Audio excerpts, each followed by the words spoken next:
Welcome to the Rim Break Rodeo. We hope this video helps.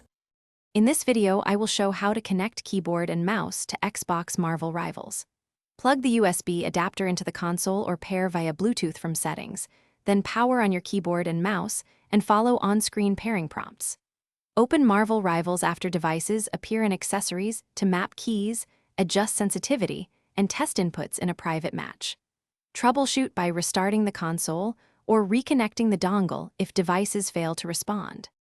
Use a wired USB connection for the most stable input when playing Marvel Rivals. Plug each device directly into the Xbox or into a quality-powered hub to avoid power issues.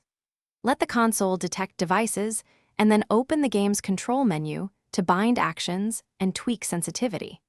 Test movement and abilities in a practice match to ensure responsiveness and comfort before joining competitive games, and tweak settings as needed for precision.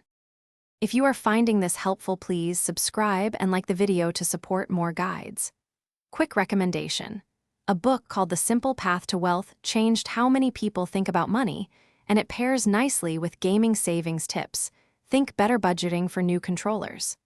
Check the description for the link and other deals. Grab it if you want a neat read, and now let's get back to the video. Wireless setups can be convenient but may require a 2.4 GHz dongle or Xbox Bluetooth pairing depending on your devices.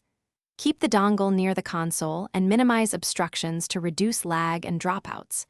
If Marvel Rivals shows input delay, lower Bluetooth interference, switch USB ports, or use a wired cable temporarily to compare performance. Always verify button mappings after pairing so your in-game commands match expected controls for fast reactions. Thanks for watching. Consider subscribing if we helped you.